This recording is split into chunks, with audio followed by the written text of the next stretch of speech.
우리가 이번 주부터 3주 동안 선교에 대한 말씀을 나누려고 합니다.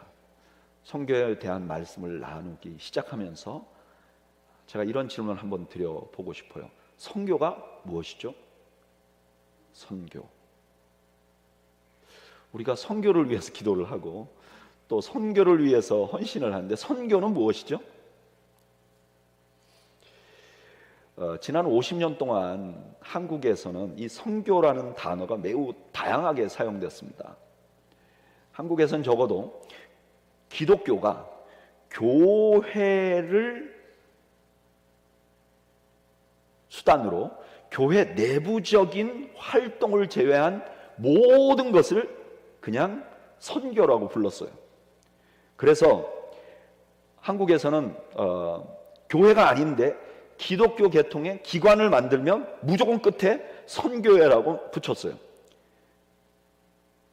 기독교 교육을 이렇게 하는 연구소도 기독교 교육 선교회, 찬양을 부르는 찬양단, 밴드 혹은 합창단도 맨 끝에 무슨 찬양 선교단, 심지어 복지기관도 기독교인이 복지기관을 운영하면 맨 끝에 선교회 이렇게 불렀어요.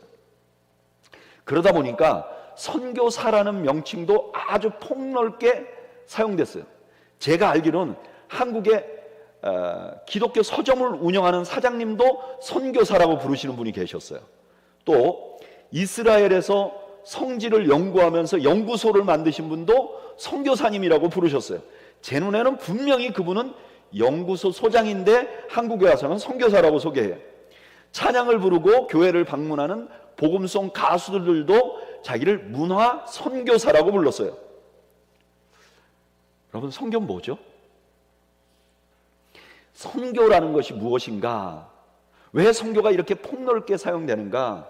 우리는 선교를 정의할 때 크게 두 가지로 나누어서 정의를 할 수 있어요. 첫째는 넓은 의미의 선교예요. 이거는 좀 더 학문적이고 이 단어가 가진 기본적인 의미에 집중하는 거예요. 그러면 이 단어가 가진 선교, 미션이라는 이 단어가 가진 의미로서 선교는 무엇인가? 지난 세기에 세계 기독교계에서 가장 영향력을 많이 끼친 분 중에 한 분인 존 스타트라는 목사님이 계세요. 이분이 선교를 어떻게 정의했는가? 선교는 교회가 이 세계 속으로 보냄을 받아서 해야 할 모든 것을 묘사하는 말이다. 그러니까 교회가 하는 일 중에 모든 것은 다 선교다, 이런 뜻이죠. 이렇게 선교를 정의하면 종전에 왜 사람들이 다 폭넓게 선교라는 단어를 사용했는지 그 의도를 알게 됩니다. 그런데 또 이 선교라는 말은 좀 좁은 의미의 선교가 있어요. 이거는 매우 실제적인 의미의 선교입니다.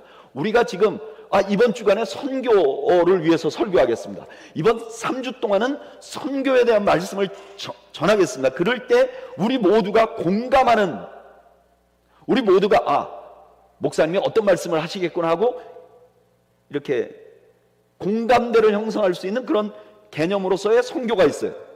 이 선교를 아주 쉽고 간단하게 정의해 주신 분이 있어요. 고신대학의 옛날 총장님이었던 김병원 박사라는 분이 선교는 무엇이냐 아주 쉽고 편하게 이렇게 설명을 했어요. 선교는 멀리 가서 전도하는 것이다. 선교는 뭐냐? 멀리 가서 전도하는 것이다. 굉장히 쉽죠. 이 말에는 두 가지 선교에 대한 핵심이 들어있어요. 첫째는 뭐가 들어있냐면 전도가 들어있어요. 다시 말하면 선교는 뭐냐? 영혼 구원의 열망이 담겨 있는 거예요.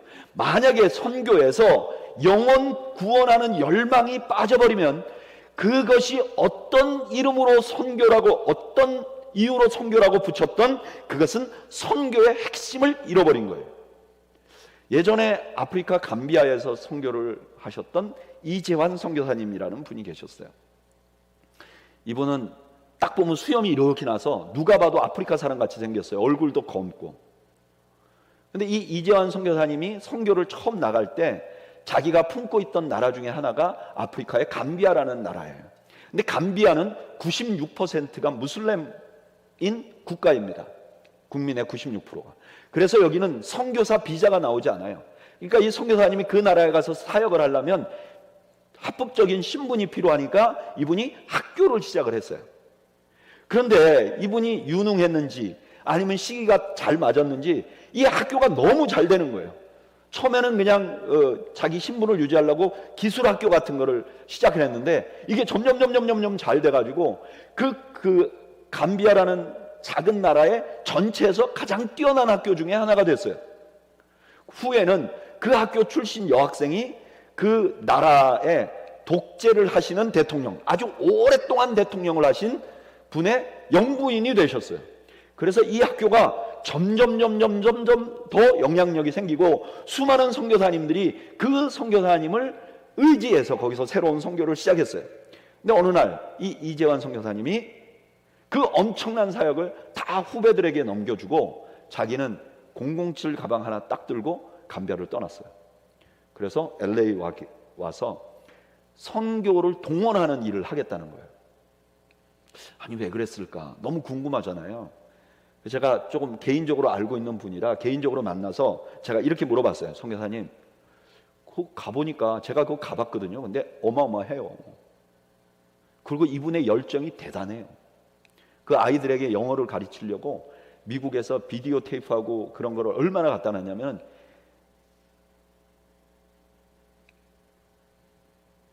우리 예배당 4분의 1만 한데 가득 영어로 된 자료들을 채울 정도로 열정이 있는 분이었어요.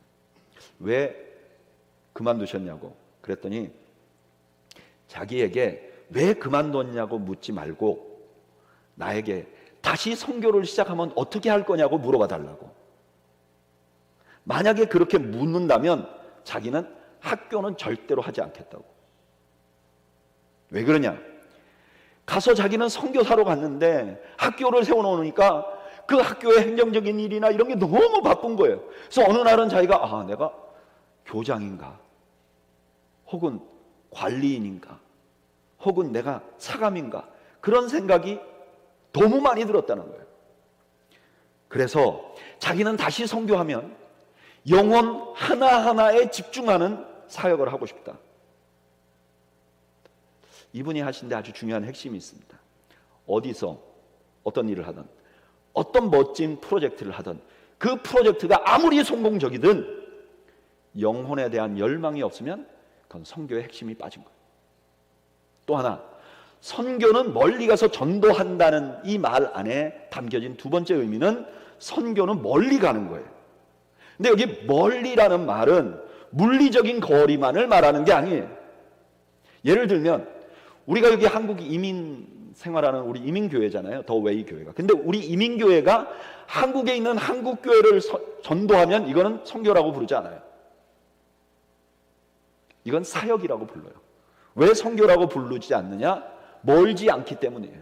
왜 멀지 않느냐? 여기서 한국이 얼마나 먼데 여기에 멀다는 것은 distance, 거리를 말하는 게 아니라 여기 멀다는 것은 문화적으로 cultural 갭을 말하는 거예요. 문화적으로 거리가 먼 것.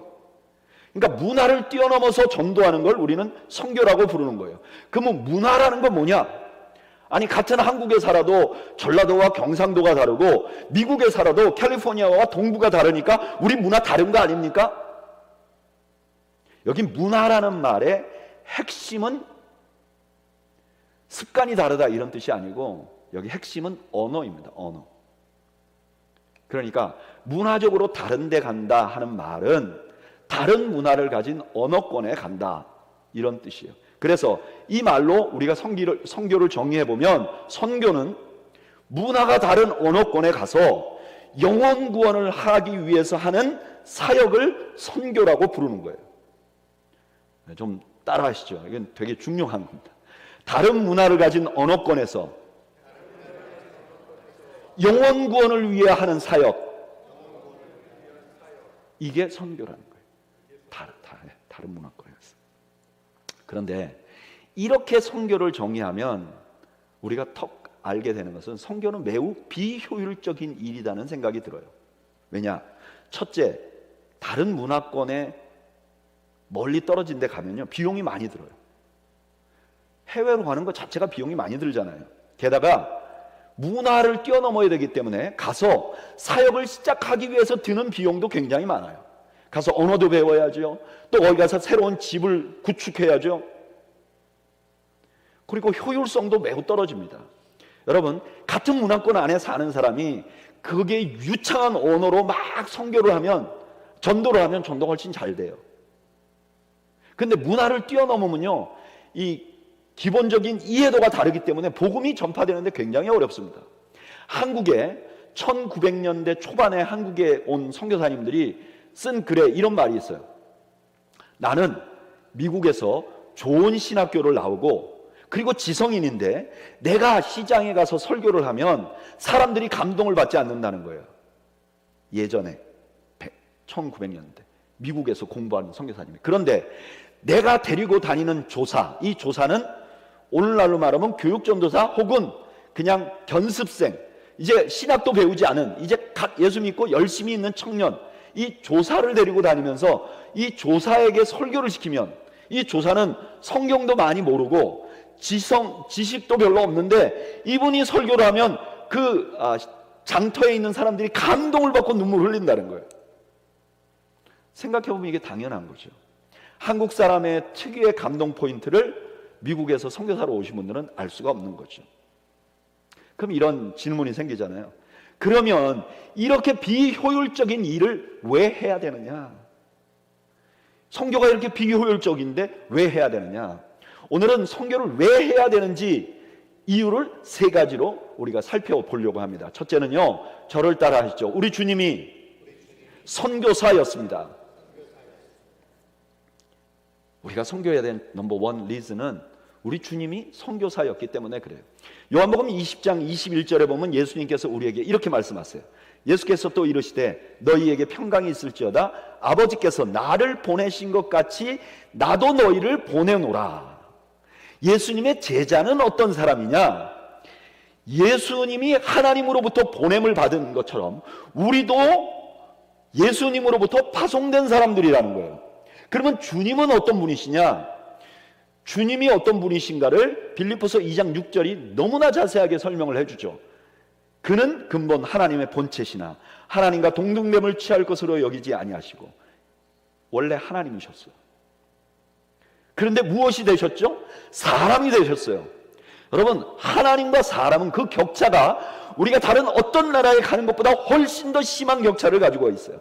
근데 우리 주님이 왜 사람이 되셨는가? 그 이유를 누가복음 19장 10절이 정확히 설명을 해주죠. 인자가 온 것은 잃어버린 자를 찾아 구원하려 함이니라.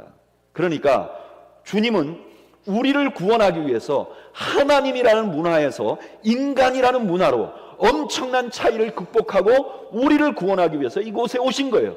그런 분을 우리가 우리 용어로 뭐라고 부르느냐? 선교사라고 부르는 거예요. 그렇다면 우리 모든 주님의 제자들은 선교사가 되어야 돼요. 그래서 어떤 성도가 나는 선교하지 않기로 결정했다. 그러면 이분은 절대로 주님을 닮을 수 없어요. 저는 이것을 목사가 되고 나서 한참 후에야 알았습니다. 제가 신학교를 한국에서 졸업하고요, 미국으로 유학 오기 전까지 저는 선교는 아주 특별한 부르심을 받은 사람들만 하는 거라고 생각했어요. 왜냐하면 신학교 가면 목사가 될 사람들이 있고 그 다음에 어떤 사람들은 나는 선교사가 되겠습니다라고 공부하는 사람들이 있었어요. 그래서 선교사는 좀 다른 불리움을 받은 사람들이다. 또 그렇기 때문에 저에게 선교는요, 미전도 종족에 가서 정말 그 사람들과 함께 살면서 복음을 전하는 것만 선교라고 생각했어요. 그래서 선교사님들 중에 어떤 나라든지 수도에 가면 요즘은 다 잘 살잖아요. 수도에 가면 그 나라 수도에서 아이들은 좋은 사립학교 보내고 자기는 큰 집에 살고 일하는 사람들 이렇게 도와가면서 사역하는 선교사는 선교사로 안 봤어요. 제 눈에 도둑님으로 보이는 거예요. 당연히 비전 출입 가는 것은 아주 부정적이었습니다. 소명도 없는 사람들이 왜 비전 출입을 가느냐? 그것도 교회 돈으로. 제가 한국에 있을 때 교회에서 선교집 탐방을 한다 그러면 주로 목사님들과 장로님들이 먼저 가세요. 그리고 그 다음에 청년들이 가죠. 근데 교회에서 전액 혹은 일부를 그분들의 경비를 대주는 거예요. 왜 저런가? 저거 안 해야 되는데, 그런 생각이 있었어요. 근데 미국에 와서 선교학에 대해서 다시 공부를 하고, 공부를 하면서 주님을 닮아가려면 선교를 반드시 해야 된다는 걸 알았어요. 선교는 주님과 연결되어 있는 거예요. 그래서 우리 교회도 선교를 하는 겁니다. 이건 효율성이나 형편의 문제가 아니에요. 반드시 해야 되는 거죠. 아멘을 해주시기 바랍니다. 반드시 해야 돼요. 두 번째로 우리가 선교를 해야 되는 또 다른 이유는요, 저를 따라 하시죠. 주님께서 명령하셨기 때문입니다. 명령 안 하셔도 우리는 선교를 해야 돼요. 근데 주님이 그렇게 하라고 명령을 하셨어요. 그 대표적인 본문이 오늘 우리가 읽은 본문이에요.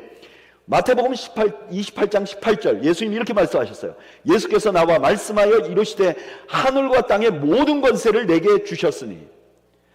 여러분, 이 말은 예수님이 갑자기 권세를 다 가졌다 이런 뜻이 아니죠. 이 말은 두 가지 의미가 있어요. 하나는 내가 사역을 완성했다, 내가 이 땅에서 준비된 사역이 완성되었다. 또 하나의 의미는 지금부터 내가 할 말이 그냥 하는 말이 아니라 대단한 권세를 가지고 하는 말이다. 이건 너무 중요한 말이다. 그래서 중요한 말 하기 전에 내가 하늘과 땅의 모든 권세를 가졌다고 말씀하시는 거죠. 그렇게 주님이 말씀하시면서 하신 말씀이 뭐냐? 마태복음 28장 19절에서 20절, 우리 다 같이 한번 읽어볼까요? 시작. 그러므로 너희는 가서 모든 민족으로 제자로 삼아 아버지와 아들과 성령의 이름으로 세례를 베풀고 내가 너희에게 분부한 모든 것을 가르쳐 지키게 하라. 볼지어다 내가 세상 끝날까지 너희와 항상 함께 있으리라 하시니라. 아멘. 여기에 명령형이 딱 한 단어가 나옵니다. 뭘까요? 네, 우리말로는 고운데 헬라어에는 제자를 삼아라. 이게 유일한 명령어고 나머지는 다 분사예요. 그러니까 그 명령어에 붙어 있는 거죠. 다시 말하면 주님이 승천하시면서 명령을 하셨어요. 그 명령이 뭐냐? 제자 삼으라는 거예요. 그러면 제자 삼으라는 게 뭐냐? 그 다음에 구체적으로 설명하죠. 세례 주는 거죠. 믿으라고 세례 주는 거죠. 그 다음에 가르치는 거죠. 세례 주고 가르치고 예수 믿게 하고 가르치고, 이게 제자 삼는 거라는 거예요. 근데 누구를 제자 삼아야 되느냐? 모든 민족을 제자를 삼아야 되는 거예요. 이걸 우리 용어로 뭐라고 부르느냐? 선교라고 부르는 거예요.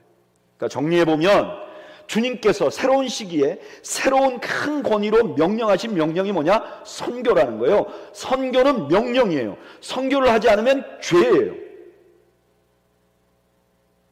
죄는요, 하라는 걸 하지 말라는 걸 하는 것도 죄예요.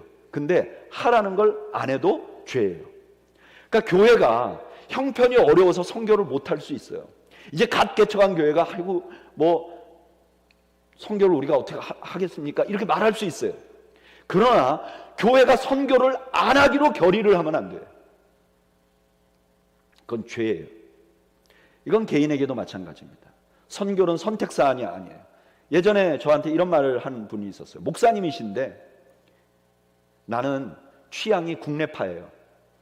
그래서 저는 선교 원하지 않아요. 여러분, 이게 취향의 문제가 아니에요. 믿는 사람이 예배를 해야 되듯이, 믿는 사람이 기도를 해야 되듯이 모든 믿는 사람은 선교해야 되는 거예요. 그러면 이렇게 물어볼 수 있죠. 그러면 모든 믿는 사람이 다 선교사가 되어야 되느냐? 그럴 수는 없죠. 마치 모든 믿는 사람이 다 목사가 되어야 할 필요가 없듯이 모든 믿는 사람이 다 선교사가 되어야 될 필요는 없어요. 그러나 모든 믿는 사람들이 선교에 동참해야 돼요. 그러면 어떻게 동참할 수 있는가? 선교에 동참하는 방법을 성경은 세 가지로 알려줘요. 첫째는 후원금을 보낼 수 있어요.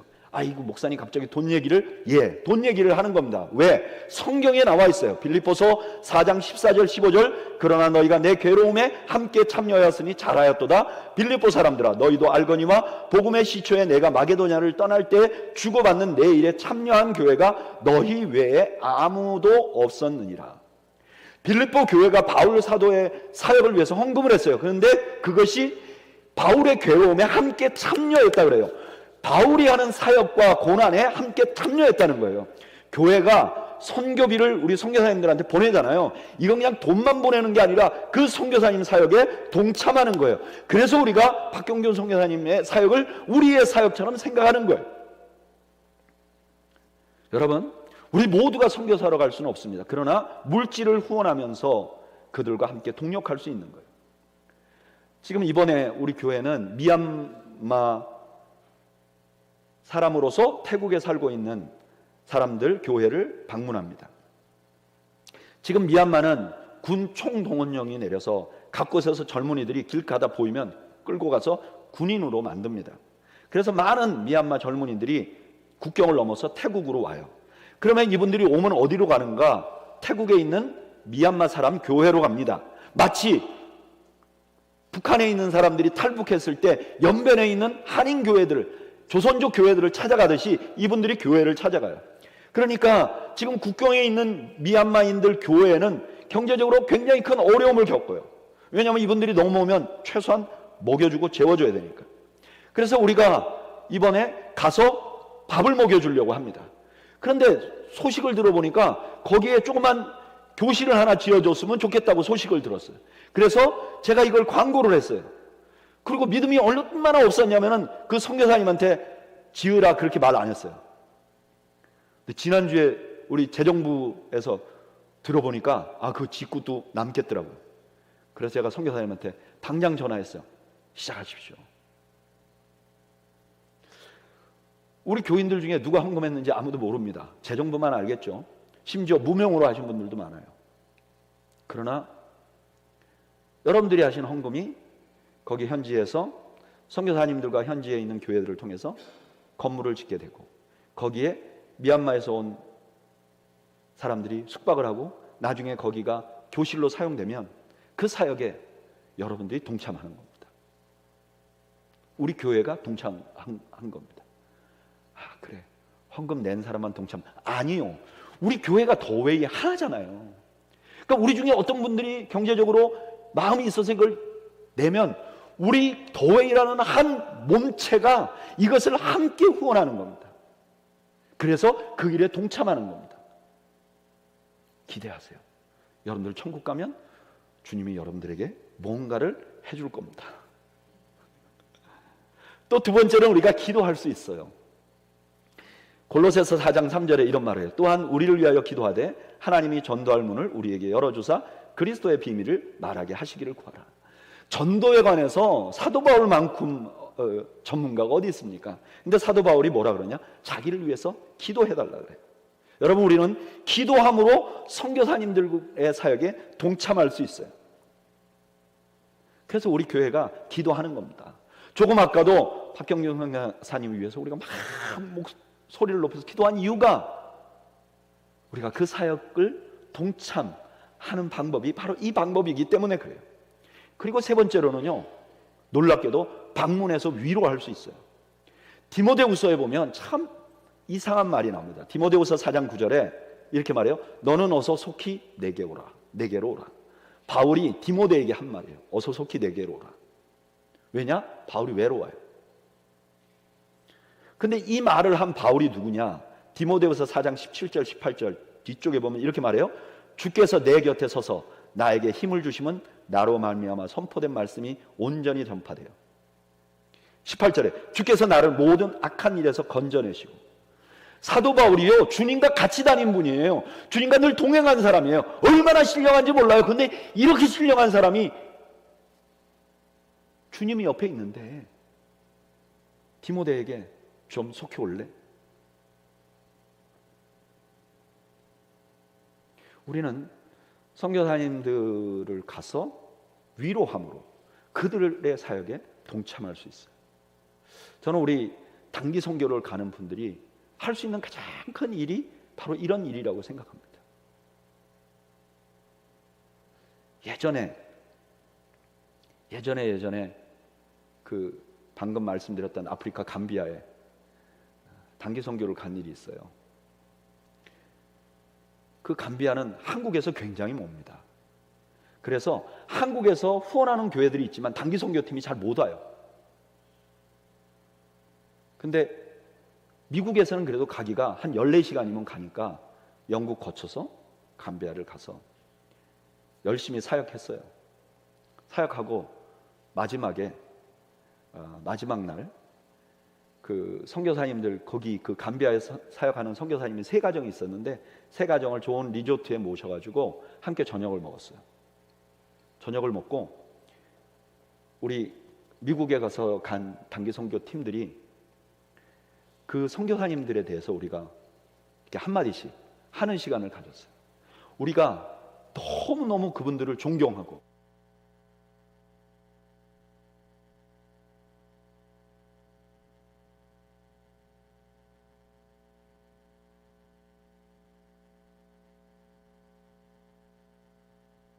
나온 게요.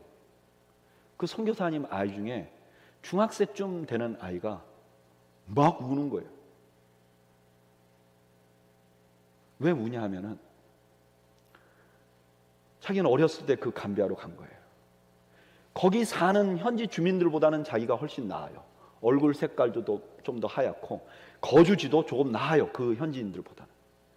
그런데 가끔 단기 선교팀이 오면 옷 입는 것도 다르고, 그리고 단기 선교를 오신 분들이 주로 목사님이고 자기 아빠는 좀 더 젊은 목사님이니까 막 뭐 시키고,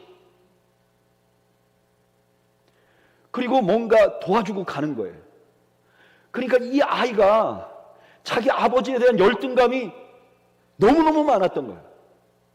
내 아빠는 왜 저런 집에 내가 태어났지?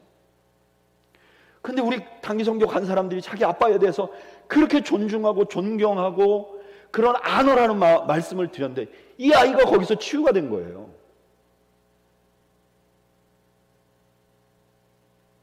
여러분, 선교사님들이 선교의 사명을 갖고 현지에 갔지만 그분들도 인간이에요. 그분들도 외롭고 그분들도 연약하고 매일 기도하고 주님을 설사 매일 만난다 할지라도 그분들에게는 사랑이 필요한 거죠. 이렇게 함으로 우리가 선교를 함께 동참할 수 있어요. 전 개인적으로 그런 일 하면 너무 기뻐요. 그런 얘기 들었을 때 너무 좋아요. 저는 선교사님을 위로하는 은사가 있는 것 같아요.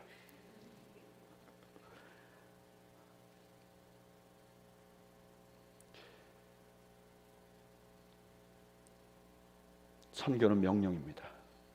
그래서 더웨이 교회가 선교하는 거죠. 마지막으로 선교해야 될 마지막 이유는요, 우리가 바로 선교의 혜택자이기 때문에 그렇습니다. 주님의 이 명령을 들은 사도들은요, 실제로 그대로 순종합니다. 예수님 말씀하신 대로 순종하기 위해서 전 세계로 흩어졌고요, 12명의 마띠아까지 뽑힌 12명의 예수님의 제자 중에 단 한 사람 요한만 유배를 가서 죽고 나머지는 다 사형당했고요, 전부 다 자기가 있는 형편에서 최선을 다해서 다른 문화권으로 가서 복음을 전했습니다. 그래서 유명한 신학자인 터툴리아는 이렇게 말했어요. 교회는 순교자들의 피 위에 세워졌다. 이 복음이 피 흘리지 않았으면, 복음에 피 흘리지 않았으면 복음은 세계적으로 퍼지지 않았어요. 뿐만 아니라 이 복음이 한국에 들어오기 위해서 수많은 사람들의 희생이 있었어요. 1885년에 1월 14일에 아펜젤러라는 미국 사람이 선교사 파송을 받습니다. 1월 14일 이 사람이 배를 타고 일본행을 거쳐서 인천의 제물포항에 들어올 때 4월 5일이었어요. 거의 4개월, 3개월 반 이상을 여행을 해서 한국에 들어온 거예요. 이분이 거기서 최선을 다해서 사역을 했어요. 근데 1902년에 이 선교사님이 남도 쪽으로 복음을 전하려고 배를 타고 가다가 배가 뒤집혀 버려요. 근데 자기가 타고 가던 배가 뒤집히는데 자기는 간신히 구했는데 조선인 여학생 하나가 배에 타지 못하고 떠내려가는 거예요. 이 선교사님이 뛰어들어서 그 여학생을 건져놓고 세상을 떠납니다. 요즘 한국에서 굉장히 유명한 선교사님이 있어요. 루비 캔트릭이라고. 이분은요 1883년에 태어나서 1900이 아니겠죠. 97년에 24살에 한국으로 와요. 24살에 젊은 여자가 한국으로 와요. 개성에서 1년간 사역했어요. 그리고 급성맹장으로 세상을 떠났어요. 1년 사역하고. 이분이 자기 고향에 있는 부모님들에게 편지를 쓰는 거예요. 근데 이 편지에 그런 말이 있어요. 만일 내게 줄 수 있는 1000개의 생명이 있다면 모두 한국을 위해 바치리라. 그래서 이분이 돌아가시고 양화진에 서양인들 묘지에 묘를 썼는데 그 묘비에 이 말이 써져 있는 거예요. 만일 내게 줄 수 있는 1000개의 생명이 있다면 모두 한국을 위해 바치리라. 지금 말씀드린 건 단 2명이에요. 그런데 1945년 대한민국이 해방될 때까지 1500명의 선교사들이 미국과 호주에서 캐나다에서 한국으로 왔어요. 그분들의 평균 수명이 3개월이 안 됐어요. 그분들이 한국에 오자마자 어떤 사람은 자기 부인을 잃었어요. 어떤 사람은 자기 남편을 잃었어요. 가장 많은 사람들이 자기 자식을 잃었어요. 한국에 왔기 때문에. 그 희생으로 지금 한국 사람들이 예수님을 믿고 한국에 십자가가 있는 거예요. 또한 한국에 있는 사람은 더 그렇지만 우리 이민교회들은 반드시 선교를 해요. 왜 그런가? 그때 당시에 전 세계에서 가장 많은 선교사 젊은이들을 한국으로 보낸 나라가 미국이에요. 우리가 그 은혜를 입은 바로 그 나라에 와서 우리가 살고 있어요. 저는 더웨이 교회가 이런 선교를 하는 교회가 되기를 꿈꿉니다. 제가 우리 교회 처음 초빙을 받았을 때 제 마음에 다짐한 게 있어요. 내가 산호세로 다시 가면 한 달 살기 하는 것처럼 목회를 해야 되겠다. 무슨 말이냐? 막 집착하지 말자. 한 주 한 주 잘 견디자. 왜 그런 생각을 했는가? 제가 통계적으로 보면요, 교회가 새로 개척이 돼갖고 대부분 3년 안에 없어집니다. 90%가 그냥 없어져요. 3년 안에. 더 잘 없어지는 교회는, 상처를 받고 시작한 교회는 더 많이 없어집니다. 90%보다 더 많이 없어집니다. 제 생각에 산호세로 가면 그냥 상처받은 분들 옆에 내가 서 있어야 되겠구나. 내가 이분들 편이 돼야 되겠구나. 그때 몰랐어요. 내가 이분들의 편이 되면 다른 편이 안 된다는 걸.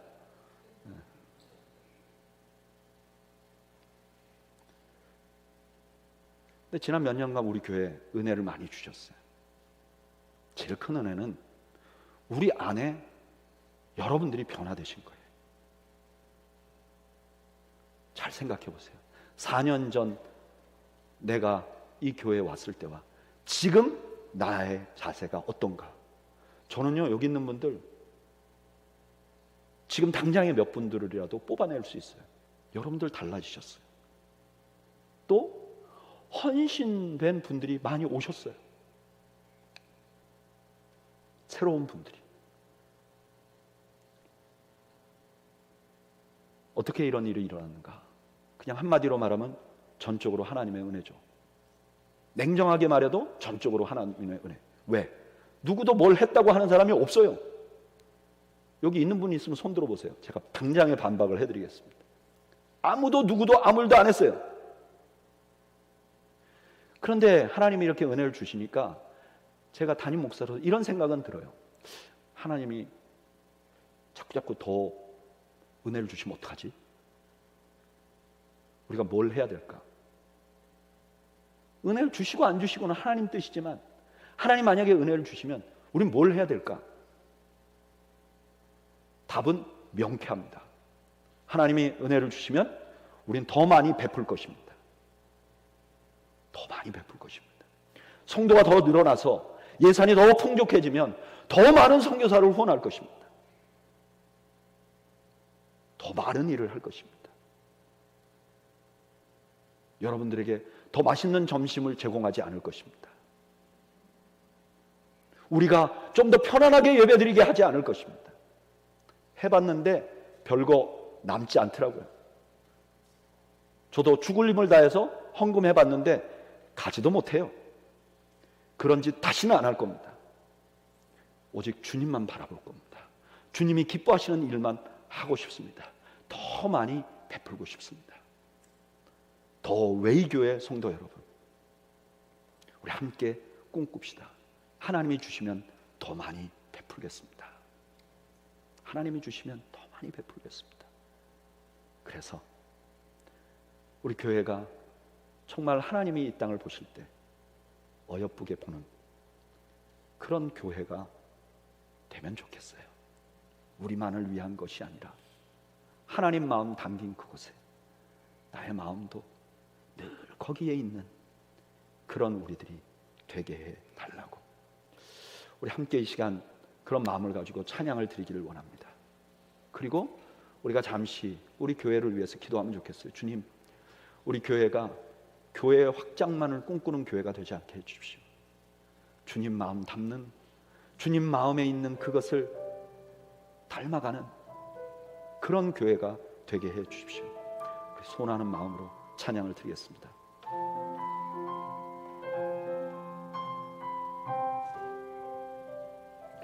아버지, 당신의 마음이 있는 곳에 나의 마음이 있기를 원해요. 아버지, 당신의 눈물이 고인 곳에 나의 눈물이 고이기 원해요. 아버지, 당신이 바라보는 영혼에게 나의 두 눈이 향하길 원해요. 아버지, 당신이 울고 있는 어두운 땅에 나의 두 발이 향하길 원해요. 나의 마음이 아버지의 마음 알아. 내 모든 뜻 아버지의 뜻이 될 수 있기를 나의 온몸이 아버지의 마음 알아.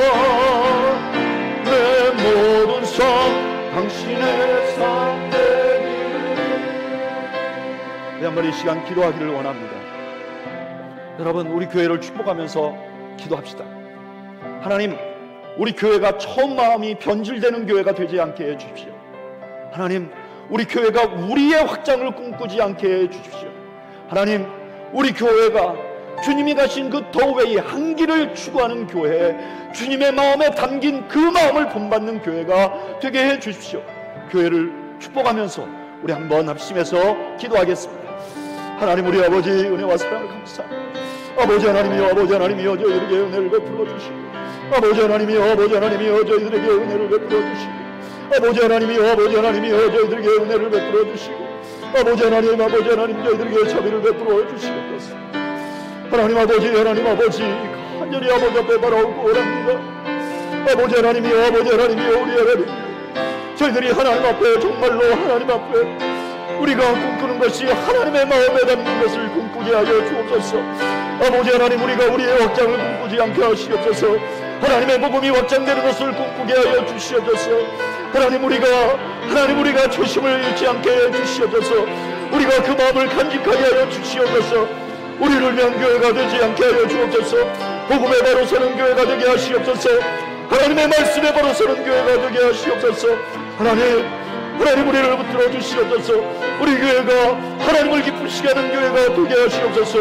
하나님의 마음이 담긴 곳에 우리의 마음도 있는 교회가 되게 하시옵소서.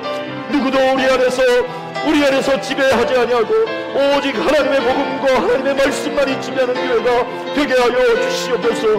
하나님 은혜를 베풀어 주시옵소서. 하나님 자비를 베풀어 주시옵소서. 하나님 주시옵소서.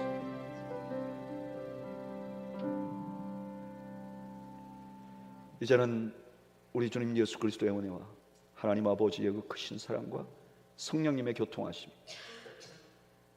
주님이 주신 이 귀한 사명을 잘 감당하기를 소망하는 더웨이 교회 위에 이제로부터 영원 무궁토록 함께 있을지어다. 아멘.